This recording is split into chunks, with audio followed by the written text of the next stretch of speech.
Hello and welcome to this segment. My name is Uloma Okoro and I will be taking you on the business model canvas. So let's break it down. What is a business model canvas?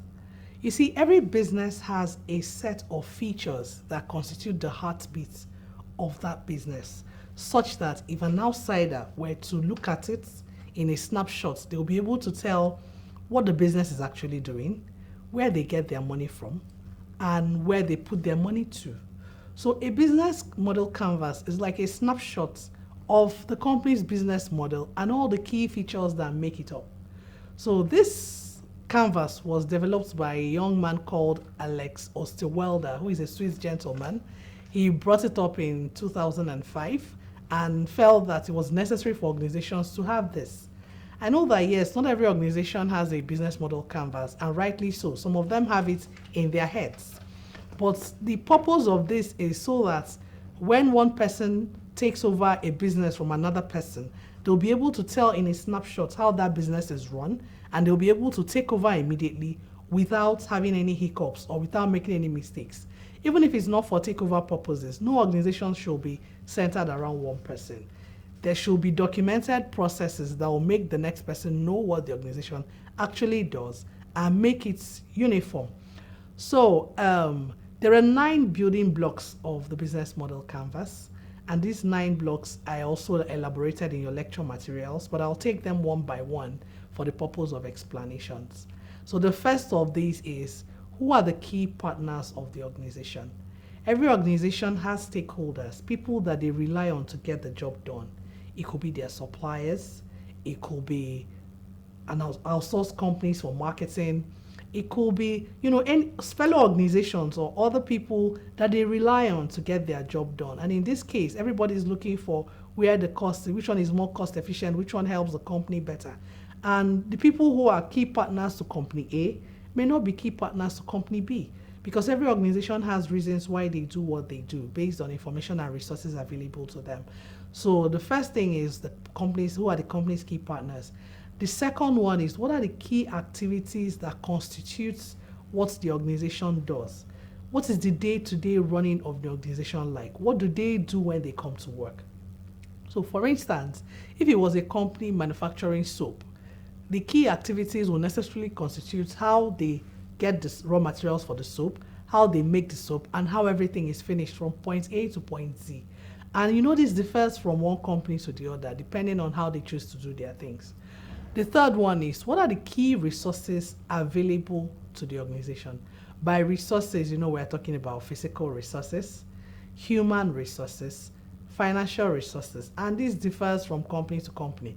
Every organization has why they put their own, the way they put their own, and the reasons for that. By human resources, for instance, how many people do they need to get the job done? Or what quality of people are they using to get the job done? It may be, one organization may feel, no, for this thing, I need just 3 people. Another organization will say, no, I need 5 people. And then what are the quality of the people you need? Are you looking for low-level staff, graduates, or postgraduates? It all differs from one business to the other. Financial resources, of course, is money. How much do they have to play with? How much do they have at their disposal to do what they have to do? And this differs from company to company. Now, the fourth one is, what are the value propositions that the organization offers? Now, what's value proposition? This is a very key aspect of a company's business model, and we're going to take it elaborately in the next segment of this lecture. Basically, a value proposition is what value or what are those things that a company puts in place to be able to meet the needs of their customers. So for instance, that every organization or every company or every business that is doing, for every organization that is doing something, there is another business equally doing the same thing. But what differentiates one business from the other is a value proposition. What are you giving to the customers differently? For some people, it may be innovation. It may be that they have a new way of doing it that their competitors don't have. It may be that, they are more cost effective, meaning that their cost of raw materials is cheaper than their competitors. It may even be pricing. Some people compete based on price. They may have a way of selling things cheaper to their end users more than the other. So these are the things that you look at when you're looking at the company's business model. And then the fifth one is the company's customer relations. How do they prefer to deal with their customers? Some organizations will say, you know what, we want the customer to be well attended to, concentrate on customer service, have 6 people, 7 people, 8 people just for customer service. Other people will say, you know what, automate the whole process and then have less people doing customer service. So what company A does is different from what company B does. And what makes this difference is based on each company's vision. Then the 6th one is the channels. What are the channels of distribution that are available to the business or to the organization? So for instance, let's say it's a company that is an agricultural company, they deal with farm produce. What channels do they have for distribution? Their first distribution channel may be the local markets in their area. Second one may be supermarkets or malls around them. Third one may just be, independent businesses that come to take it. So every organization decides on the channels that they want to use for their distribution based on what works for them.